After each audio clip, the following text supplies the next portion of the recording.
عالی شان امور اور سیرت امام حسین رضی اللہ تعالیٰ عنہ۔ خالق کائنات نے نہ جانے کتنے جہان پیدا کیے اور نہ جانے ہر جہان میں کیا کیا کچھ موجود ہے۔ قرآن پاک سے معلوم ہوتا ہے کہ بے حساب مخلوقات کا مقصود انسان ہے اور بقیہ کائنات کو خدا نے انسان کے کام میں لگایا ہوا ہے۔ ارشاد باری تعالیٰ هو الذی خلق لکم ما فی الارض جمیعا، وہی ہے جس نے جو کچھ زمین میں ہے سب تمہارے یعنی فائدے کے لیے بنایا۔ اقبال علیہ الرحمہ نے کہا نہ تو زمین کے لیے ہے نہ آسمان کے لیے، جہاں ہے تیرے لیے تو نہیں جہاں کے لیے۔ کائنات بر کا مخدوم یہ انسان اگر رب ذوالجلال کے کرم سے پسندیدہ اوصاف اور عالی شان امور کا خوگر ہو جائے تو اللہ تعالیٰ کا محبوب بن جاتا ہے اور اتنی بلند شان پاتا ہے کہ فرشتے بھی اس کے نسیم پر رشک کرتے ہیں۔ لیکن اگر اپنے کرتوتوں کے نتیجے میں اسے گھٹیا امور کی عادت پڑ جائے اور برے کاموں میں مبتلا ہو تو جہنم کے سب سے نچلے گڑھے کا مستحق ہو جاتا ہے اور جانوروں سے بھی بدتر قرار پاتا ہے۔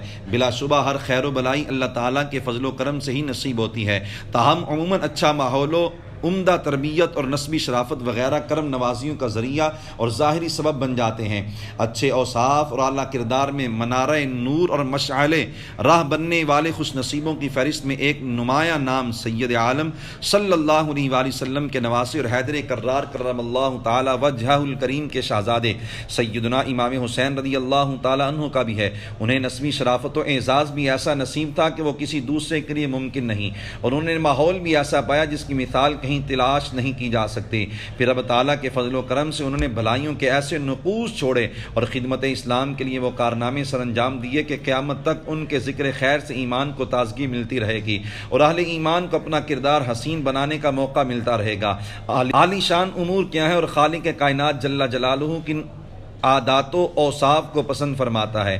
سیدنا امام حسین رضی اللہ تعالیٰ عنہ نے اپنے نانا جان امام الانبیاء صلی اللہ علیہ وآلہ وسلم سے روایت کیا ان اللہ یحب معالی الامور واشرافها ویکرہ سفاسفها، یعنی اللہ تعالیٰ عالی شان اور عمدہ امور کو پسند فرماتا ہے جبکہ گھٹیا امور اسے ناپسند ہیں۔ محدثین نے لکھا نمبر 1 عالی شان امور سے شرعی اخلاق اور دینی عادات مراد ہیں، جیسے عاجزی، مسلمانوں کی دل جوئی، سچائی، دیانتداری، علم سیکھنا اور سکھانا، حیادار ہونا، برداشت کرنا، سخاوت، بہادری اور رب تعالیٰ کی رضا پر راضی رہنا۔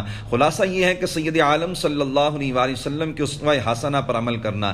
جس خوش نصیب کو ان پسندیدہ اوصاف کی توفیق ملے وہ اللہ تعالیٰ کا محبوب بندہ بن جاتا ہے۔ نمبر 2 گھٹیا امور سے دینی تعلیمات کے خلاف کام مراد ہیں، جیسے تکبر، دل آزاری، جہالت، بے حیائی و بے پردگی، بدکاری و بدنگاہی، ناحق جھگڑا، جھوٹ، ظلم، بیجا غصہ اور لالچ و حسد۔ جو شخص ان امور میں مبتلا ہو جائے اللہ تعالیٰ اسے ناپسند فرماتا ہے۔ امام حسین رضی اللہ تعالیٰ عنہ کی روایت کردہ اس حدیث مبارک کی قرآن مجید سے بھی تائید ہوتی ہے۔ ارشاد باری تعالیٰ ہے وَأَحْسِنُوا إِنَّ اللَّهَ يُحِبُّ الْمُحْسِنِينَ، بھلائی والے ہو جاؤ، بے شک بھلائی والے اللہ کے محبوب ہیں۔ اگر امام عالی مقام رضی اللہ تعالیٰ عنہ کے سیرت و کردار کو آپ کی روایت کردہ حدیث مبارک کی روشنی میں دیکھا جائے تو انسان بلا اختیار کہہ اٹھتا ہے کہ انہوں نے اپنے نانا جان سید عالم صلی اللہ علیہ وآلہ وسلم سے جو حدیث روایت کی اس پر پوری طرح عمل کر کے بھی دکھایا۔ اپنے نانا جان کی سنت پر عمل کرنا ان کا شعار تھا، عاجزی ان کی رگ رگ میں رچی بسی ہوئی تھی، دل جوئی، غریب نوازی و بندہ پروری ان کی خاندانی ریت تھی، علم سیکھنا اور سکھانا ان کا پسندیدہ مشغلہ تھا اور رب تعالیٰ کی رضا و تقدیر پر راضی رہنا ان کا شیوا تھا۔ شہزادہ رسول، جگر پارہ بطول، سالار کربلا سیدنا امام حسین رضی اللہ تعالیٰ عنہ کی سید عالم صلی اللہ علیہ وآلہ وسلم کے ساتھ نسبت کی وجہ سے ہمارے دلوں میں ان کی محبتوں کے چراغ روشن ہیں۔ اس نسبت کے ساتھ ساتھ حسین پاک کا کردار بھی اتنا حسین ہے کہ اگر ان کی سیرت کو اپنایا جائے تو انسان عالی شان امور کا عادی ہو کر رب تعالیٰ کا پیارا بن جاتا ہے۔